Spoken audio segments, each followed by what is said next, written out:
Hey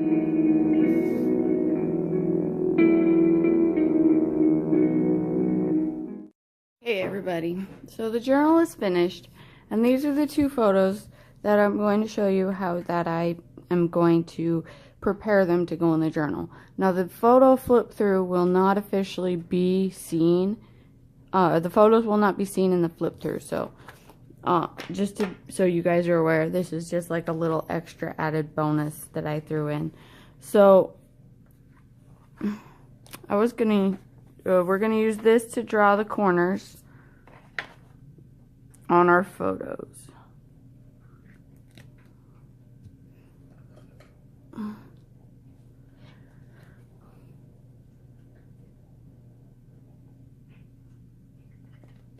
I don't have one of those corner cutters, unlike some people. I haven't been able to get certain tools.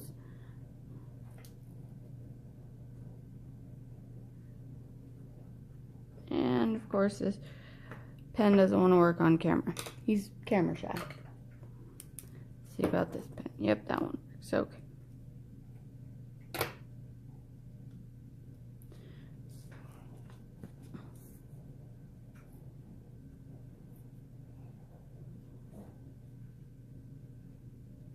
I'm actually running short on my timeline. I got to give it to the person today, so I'm getting this done last minute. I know I'm terrible.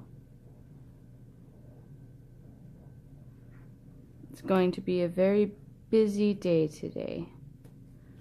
We're just gonna color just the very edges of our our photo here.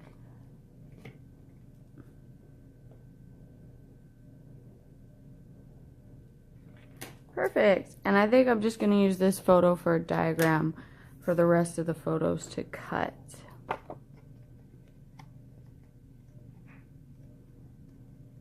And the paper as well. I was going to draw out a piece of cardstock paper to use a diagram on the paper, but I think that's going to consume too much time today, so I'm just going to do it this way.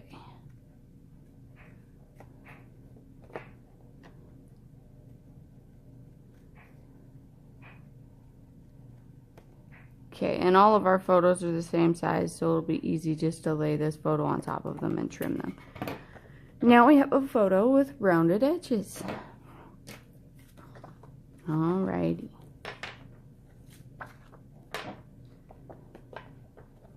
And just hold it in place really secure so it doesn't move.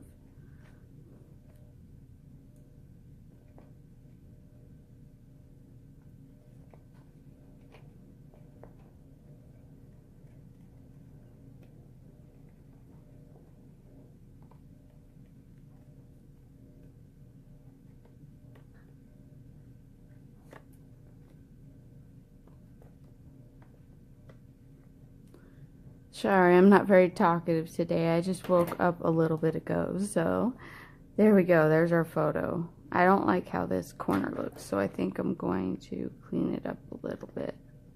Perfect. And now we have our photos. Alright, I'm going to trim out the other photos that I can't video record because they're personal, and I will get back to you with the rest of the steps. Okay, now we're finished with that. Let's cut the papers for the backs of these. Now we have 7 photos, so we need 7 papers.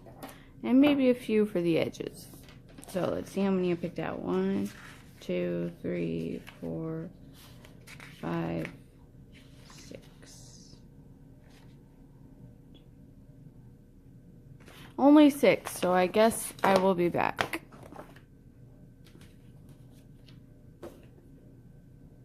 So I went and found some of the old papers that I cut out while making the journal, and these were just leftovers.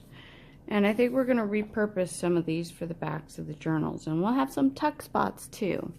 So I found this one, and there's a couple of pages of this in the journal. So I think I really wanted to incorporate it. Alright. I'm going to flip it over and use the light to position my photo.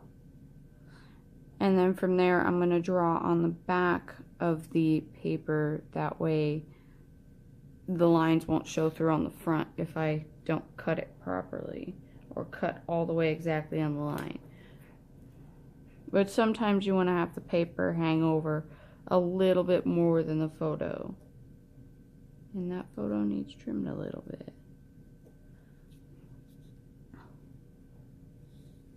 And flip your photo upside down when you're coloring the outline. This way it is easier for you to hide the lines, and it won't damage your photo either. You can color all over the back of it you want, you'll never see it. As long as you create the photo album this way. Alright, now we're just gonna fussy cut this. And we could, oh no, I'm just gonna use the photo because this paper's too flimsy. I was gonna say we could use this for the outline, but that's okay. If it was cardstock, it would work. Of course, then you'd bend up the edges some, and I think you want to save those.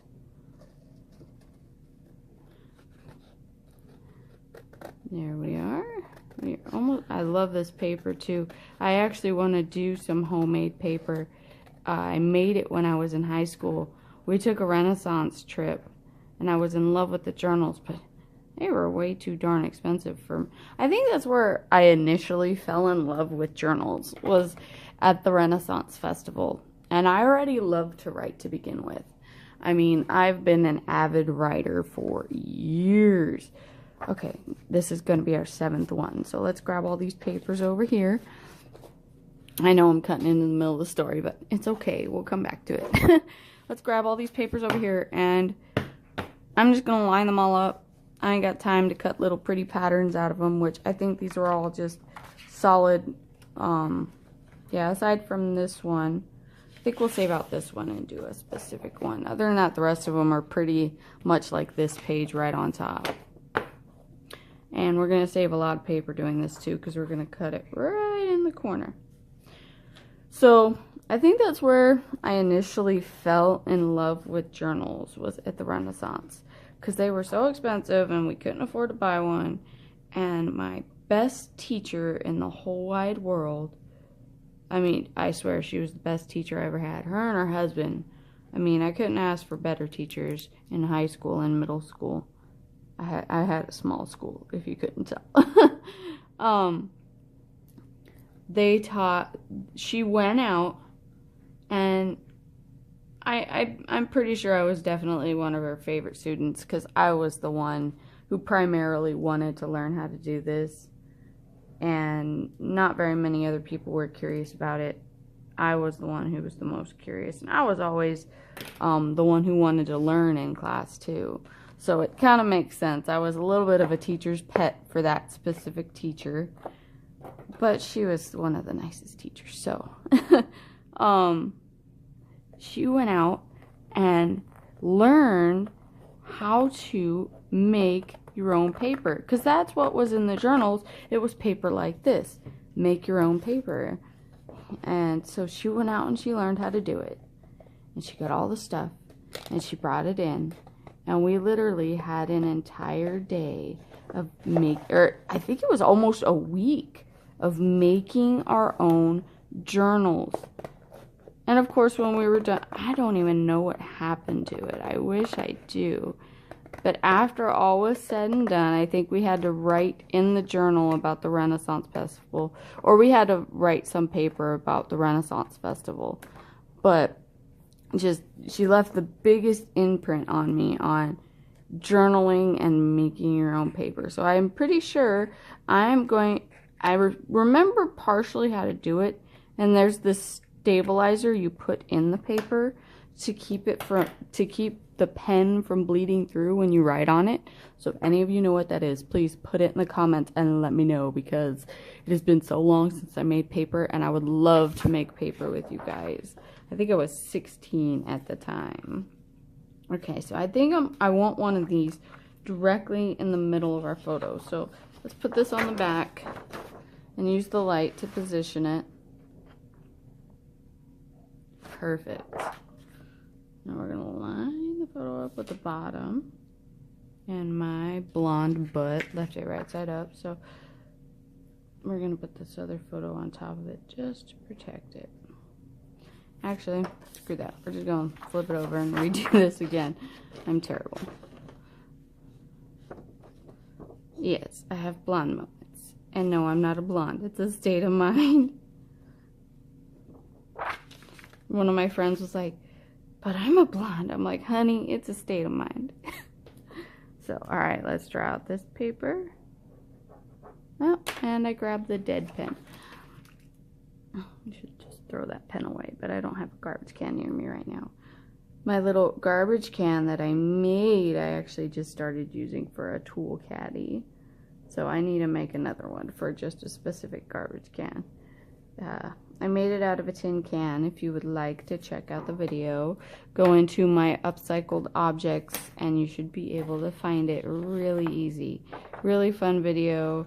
If you love Paris, seafoam green, or very pretty stuff, you will love the tin can when it's finished.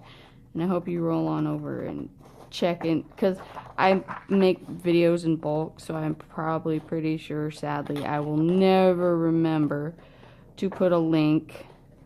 I will try to. I will try my best to give you the link for that video. But YouTubing is kind of my side job, so I jump in and do videos literally whenever I can. So, and it's not, I don't even think it's really a job. I'm not getting paid for it. And even when if I ever do start getting paid, it's probably still going to be my side job, because I enjoy crafting with you guys more than I enjoy YouTubing itself.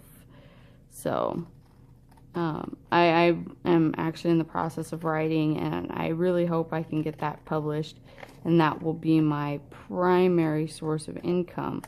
But right now, I really love the job that I have, so that is my number one important thing.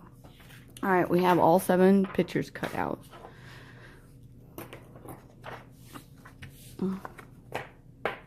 Now let's cut out some of these. 1, 2, 3, 4, 5, 6, 7. Hey, very convenient. I think I want to use this one instead of this one to save some paper. That actually worked out a little perfect. We'll put you here, all the way to the side, because you can use this for a little tag or something.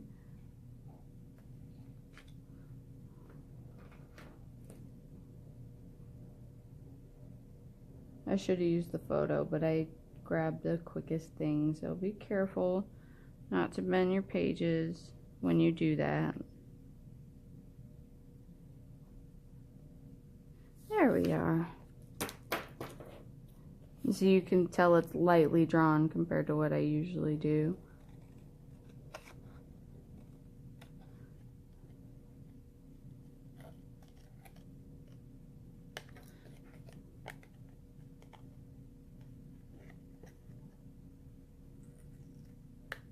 There's one, and I think we're going to put this one on the back of this one because it has a lot of green. And so you'll have a little pocket on the back of the photo too.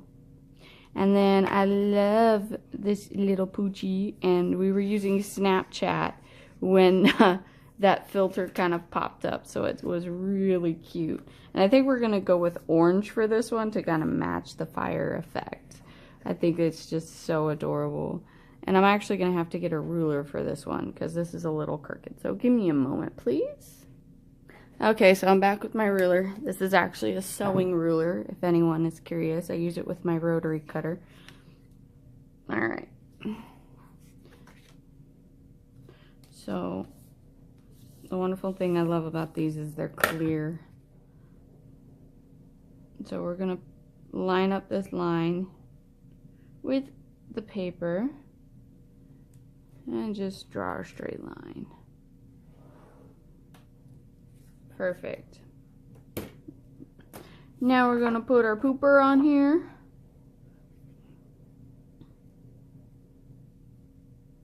I think I want to put it down here. Save this bigger chunk.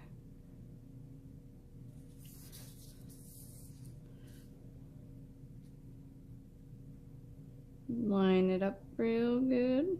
Just line it up with the one straight side of the paper if you have issues with that, and the rest of it will straighten itself out.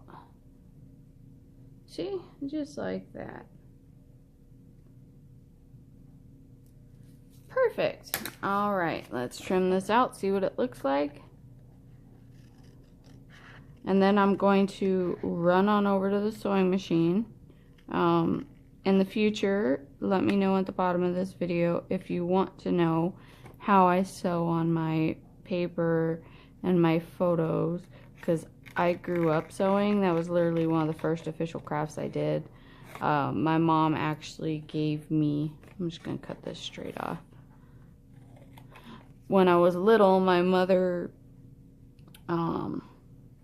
bought me a miniature sewing machine because she sewed all the time. And of course, when mommy does something all the time at home, daughter wants to join in.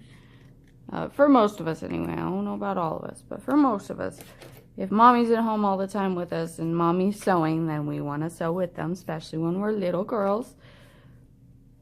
So she got me a sewing machine. I don't think this was the one I picked. And I'm not going to pick that one. So she went out and got me a Barbie sewing machine. Best thing in the world, of course. I like that one. And she gave me all this material and it's like, here, start sewing. I'm like, okay. She like gave me her scraps and all the materials she probably would never use. I remember she gave me a lot of white. A lot of white. So what did I do? I was a little girl with a lot of Barbies, so I made Barbie clothes. Lots and lots of Barbie clothes. So that's how I started sewing when I was little. Alrighty, I'm going to go stitch these up and then I will come back to you and they'll pretty much be finished. So, alright, give me a moment. Everybody, I just wanted to show you real quick. I sew the pocket before I actually stitch it to the backing. Just an FYI for those of you who are wondering how it's done. So sew this first piece before you stitch it to this, and then when you're finished, you'll add the photo. Pretend this is your photo. You'll add your bottom pocket, and you have to hold them all together. That's the fun part. And when you sew with the photo facing towards you, because if you don't, you're gonna scratch your photo with the feed dogs in the sewing machine. So just be aware, photo up, hold them all really good because you're not going to be able to glue them when you run them through the sewing machine. Alright, I'll be back.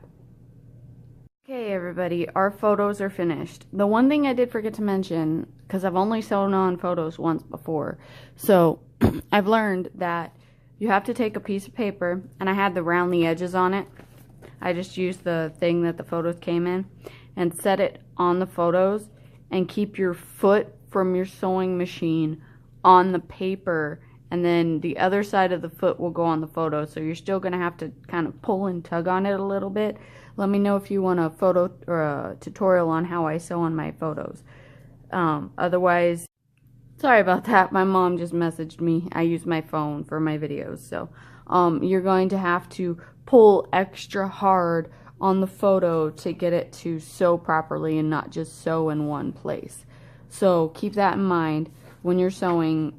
Just put the photo underneath your foot, and then your foot will rest on the other side of the photo, so you're still going to have it, you know, sticking a little bit, but nowhere near as bad, and you're going to have to control it a lot more with your hands. So keep that in mind, and do not flip the photo over because your feed dogs will tear up your photo. I learned that the hard way too. So here's these ones, and they got a little pocket in it. It's actually really cute, and this one has a pocket. And I will show you the other ones I did. I'm not going to flip them over, but these are the backs of them. So this one I kept plain. And I tried to, see, look, on this one right there, how it's kind of, I don't know if you can see it in the light. I don't think you can. But it looks a little bit shiny, and that's where the feed dog kind of dug in a little bit right here when I turned it. And if you're using paper, it's not going to affect it as much, as you can tell, because you guys can't even see it at all. Oh, there you can. Just a little bit right there. And if you sew on the photo, it tears the photo apart. And all you see is like white and yellow and all the undercoating of the photo. So just keep that in mind. So here's another tuck spot, and I matched up the paper with the photos as best as I could on the front. So I thought that would be really fun. Like on this one you can actually tell more because there's imprints of the feed dog, right? Oh, I'm trying to get to focus. The imprints right here, you can see them. It looks kind of like little tire tracks, and you don't want that on your photo because it will eat your photo up. And this one, I really like how this one came out. So I left 2 of them blank so she can write on the backs of them if she wanted. And then this one she obviously can't write on, but she can put like a date on the tab. And then she can tuck a journaling piece of paper in there. This one she can write on. Pretty much all the rest of these she can write on if she wants to. So, alrighty, that is it for this. Please stay tuned for the flip through. Again, remember these photos will not be in the flip through because they're personal and I don't want people seeing them. The Poochie photos I'm not so worried about, but I did want to jump in and show you a tutorial real quick on how to sew paper on the backs of the photos for your junk journals. Okay, thank you so much everybody and have a wonderful day. Bye!